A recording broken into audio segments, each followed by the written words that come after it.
अस्सलामुअलैकुम सामीन। 24 रबीउल अव्वल और 10 अक्टूबर है। आज की ख़बरों की शुरुआत जामिया अशरफुल उलूम रशीदी गंगोह के शोबा तजवीद के उस्ताद कारी मशकूर अहमद रशीदी कासमी की तिलावत कलाम पाक से की जा रही है। साथ ही इसी इदारे में शशमा इम्तिहान हुआ है, उसकी चंद तस्वीर और वीडियो मौके की पेश खिदमत हैं। बता दें, ये इदारा एक कदीम दीनी इदारा है जिसके बानी आशिक रसूल हज़रत मौलाना कारी शरीफ अहमद गंगोही रहमतुल्लाह अलैह थे।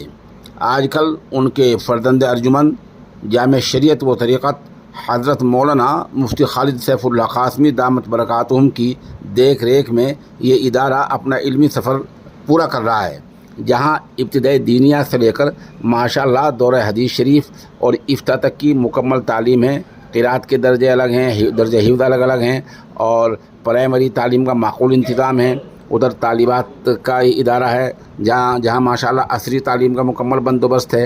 इस तरह कई सौ तलबा और तालिबात ज़ेर तालीम हैं। दुआ कीजिए कि अल्लाह ताला इदारे को दिन दोनी रात चौगनी तरक्की इनायत फरमाए और हज़रत वाला का साया तादेर हमारे सरों पर कायम रखे।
اهدنا الصراط المستقيم صراط الذين أنعمت عليهم غير المغضوب عليهم ولا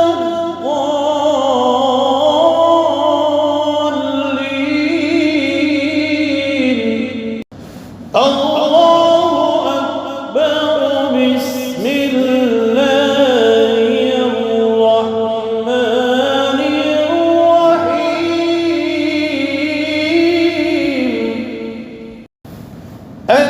القارعة ما القارعة وما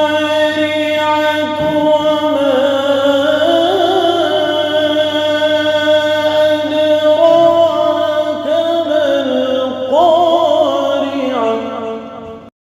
يوم يكون الناس كالفراش المبثوث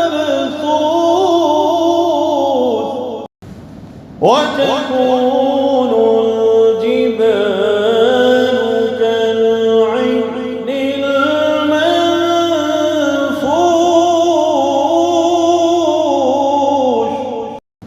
فأما من ثقلت موازينه